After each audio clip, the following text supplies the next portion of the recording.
Wout van Aert, our beloved Belgian bot, was relieved to win at the Vuelta España for the first time.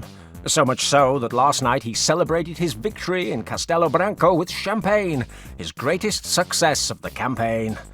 A unique scene that will no doubt delight fans of the tearful documentaries about the Rabobank team. However, the news of the day came to us from the most faded team of the World Tour in 2024, the Bahrain Victorious squad that, after the police raids, where they found tizanidine as a magic product which could make their riders fly, the vast majority of them seem to have lost their superpowers. To alleviate this disaster, they've decided to sign, first, the Slovenian, only 18 years old and without any brilliant results to date, Zach Ergen, son of the key figure of the rise of cycling in Slovenia, implicated in Operation Adelas, and general manager of Bahrain Victorious, that hires dopers as sports directors. That man is Mikel Landa. The inbred world of cycling surprises us again.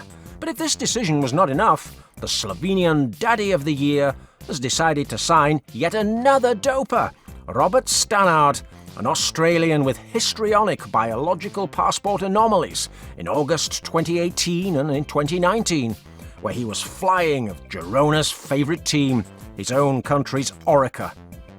This led to a 4-year UCI sanction for him, but he wasn't caught until 2023 when he was in the ranks of the hair doping team. At Alpecin he was evidently expelled. But Stannard has copied the tried and tested strategy of the legendary Alberto Contreras and claimed that his 4 years of sanction since the anomalies had already passed. In other words, for 4 years he's been racing and earning a good salary, when he should have been back in Australia studying aerospace engineering or cleaning dishes in a cafeteria. And as of yesterday, just 4 years after that sanction commenced, he's now part of Bahrain Victorious. This is the UCI of Selfie Le Patient, the guy who prefers to go for a ride with Albert of Monaco to gain contacts than to dirty his hands investing in anti-doping investigations.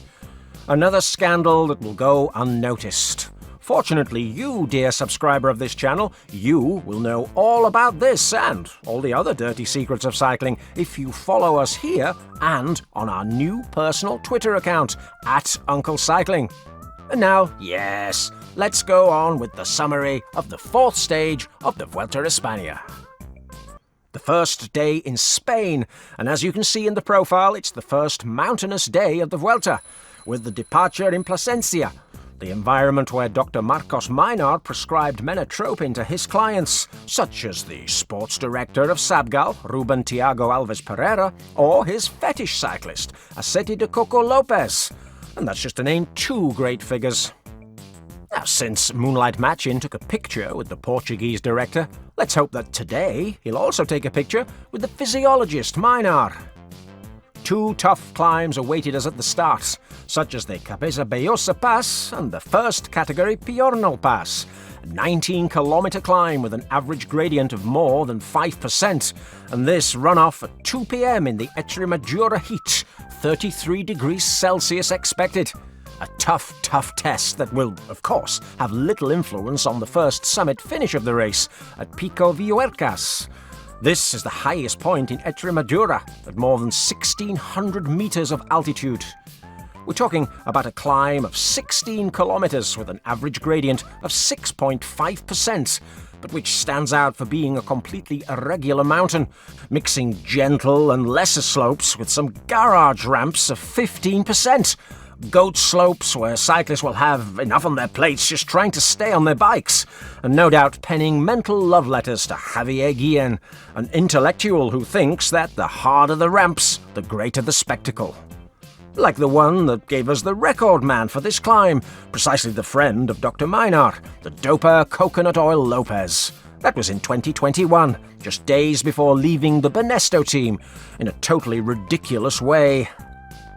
With an attack in the final meters, he was able to distance the skier Roglic, who will be the main favourite today, and Eganito Bernal just months before he crashed into a bus. Oh, it was a brilliant performance by the doped Colombian, but one that we imagine will be surpassed today. The stage began with TikTok memes, ones which only Spanish speakers can understand. A clear sign of the continued decline of this race, since the legendary Sparrow Madrazo begged the organisation for a PlayStation after winning a stage. For free. Now, today would not be one of those, and despite the fact that the largest breakaway so far was formed, the largest so far in this boring Vuelta, it would not make it all the way to the finish line. It was formed by 5 cyclists. Of course, there was a Cairn farmer, this time the promising Spaniard Pablo Castrillo. There was an Euskaltel veteran, this time the 5th classified in the hilarious Volta Portugal and without victories since 2018, the lightweight climber Mikel Biscara. There was a Lotto Destiny rider without any pro victories, Belgian Sylvain Monique, and then 2 men with more cachet, such as the top 10 in the Giro d'Italia of Robert Stannard's Orica, Filippo Zanna, and the French time trial champion of the Van Rijssel team, who no longer flies as he was doing in June, Bruno Amirail. Of all of them, it was the already signed by Cofidis, Sylvain Monique, who took the first 15 points of the mountain classifications, taking away that prize from the 40-year-old Lynx, who, now that Portugal is a dim and distant memory, is not performing in the same way. Poor lad. These 5 riders made a gap of almost 4 minutes, but then the Red Bull men sprang into action, with Nico Denz as a trotter, able to hold himself at the front of the race for 90 kilometres, and gradually cutting the ground to the break, keeping them at a distance of 2 minutes during half of the stage. Only the combative Castrillo and Amirail reached the Villuercas peak in the lead, a stage that, well, it was becoming very clear that the candidates for the GC were going to fight it out, so much so that the Belgian bot didn't want to arrive with the pack at the foot of the pass. A miserable defence for the most pitiful red jersey of recent years. Arriving at the hard part of the climb, there were 3 kilometres of concrete surface with ramps of more than 15% average gradient. Well, there was the specialist in goat slopes and garage ramps, Felix Gall, the first great rider to try something, and he quickly caught the escapees. Soon we saw that men like the great Spanish hope Carlos Rodriguez would be blaming the galloping crisis of the Sky team, and the reigning champion Sepp Kuss seemed to be continuing his freefall in a disastrous season.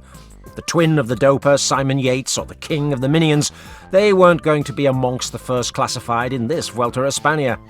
In fact, the 3-kilometre garage ramp was topped by only 3 riders.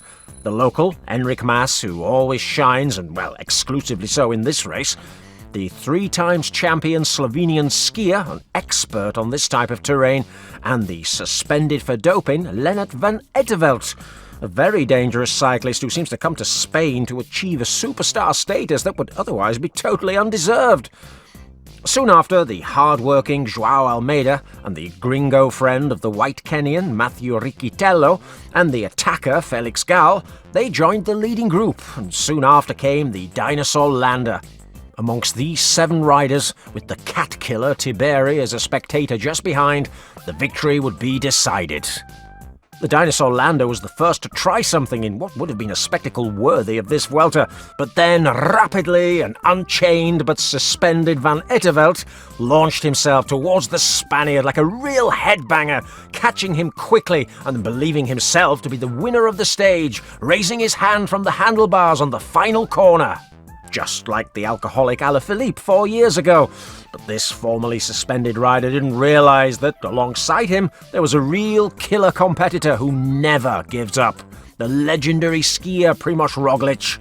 And then, as if he were the doped rider Jorge Lorenzo, he overtook Van Eetvelt on the outside, taking the win and his 20th Grand Tour victory, and beating the climbing record of the doper Coconut Oil Lopez, and conquering, once again, the red jersey of the Vuelta España.